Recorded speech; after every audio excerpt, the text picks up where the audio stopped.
Have you ever looked back on your childhood or your past actions and then think to yourself, wow, that was mildly sociopathic behavior? Kinda cringe?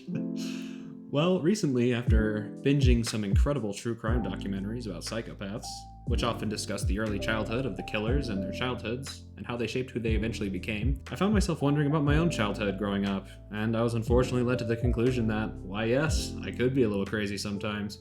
Thankfully, I grew into the based Ultra Chad Sigma male I am today, but since I have spent this time chilling and reviewing my edgy preteen years, I thought I might as well share that cringe with you. So sit back, pop open a bag of Takis, and chug the energy beverage of your choice, because it's story time with GrinDark.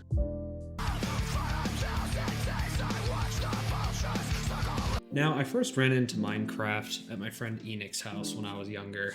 He was a cool guy, super good at every game he played, expert at Guitar Hero, that kind of kid. And he just picked up the blocky game we all know today. And at first, honestly, I thought it looked really boring, but then a girl from our school dropped by to hang out with us. And it turned out she thought it was super cool, so motivated by the mindless drive to obtain prepubescent love, I decided to give the game a try and play it with him. We had all kinds of classic Minecraft adventures together, but something was missing for me. It didn't quite scratch that strange 12-year-old's desire to be an edgy anime villain. So one day my friend Enoch and I joined a creative server where each player gets a plot or an area where they can build whatever they like and hang out with other people on the server. As I was strolling through the server to find my own plot to begin building, I saw it. A decent-sized mansion was absolutely obliterated. If you've played these servers before, back in the day, you know what I'm talking about. Lava and water spilling all out of every single crevice, creating cobblestone everywhere, plenty of chunks missing from TNT, 4 or 5 swastikas.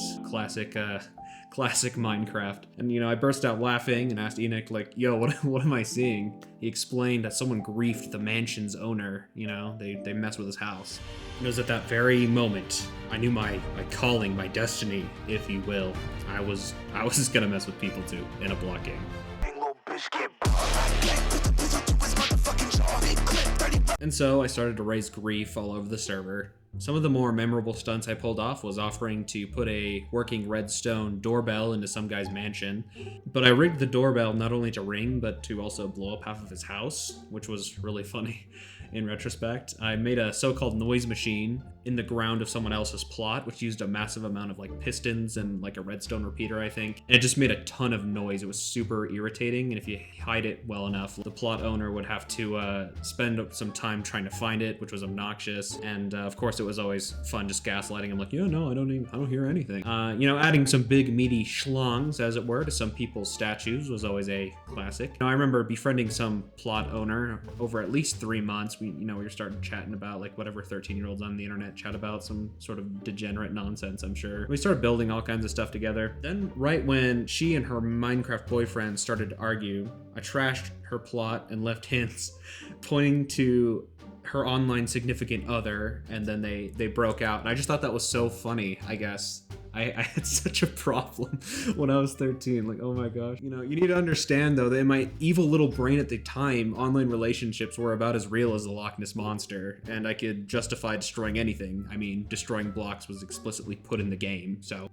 Anyway, after a year or so of terrorizing smaller servers with less moderation, servers began to crack down on griefing by hiring some more mods, or, having the current mods patrolling, I guess, just running around, socializing more often. It made it very difficult to get away with my shenanigans. Keep in mind, this was before a lot of servers mods to see who broke what block. Either they didn't know about it or they did do it, but I just quickly joined the server, do a little griefing and leave. If I get banned, no big deal. But at this point, I began to grow bored of ruining small-time plots and longed for something more sophisticated, I guess.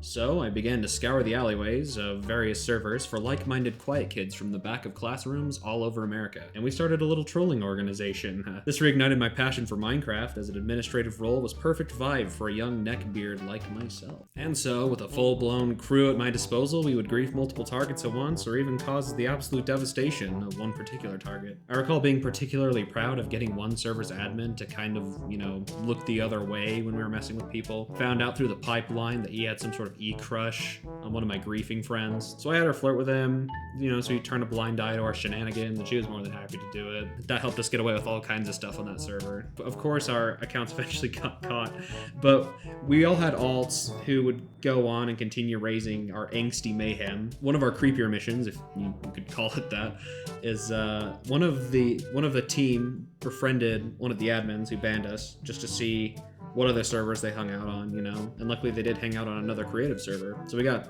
revenge for rightfully banning us. He definitely should have banned us by wrecking his place over at that server and leaving some passive-aggressive note to let him know who did it. It was super cringe in retrospect, but I remember at the time being really proud of it. This back and forth between us and various admins continued until I found a new crippling addiction to throw my unrelenting toxicity at, which is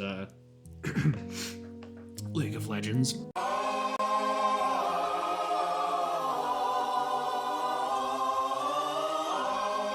And I moved on from Minecraft and griefing as a whole. I guess at that point in my life, I just became more of a masochist than a sadist. Anyway, my days now are filled with adult things, and I have since lost my desire to ruin the day of other 13-year-olds in a block game. If you somehow made it to the end of my video, thanks for sticking around. If you want to check out more of my content, please do not forget to like and subscribe. I have no idea if asking people to do that makes any difference, but honestly I assume most people are smart enough to know what to do if they like what they saw. Anyway, I've been GrinDark. Thanks for listening to my stupid rantings about my childhood, and have a good one.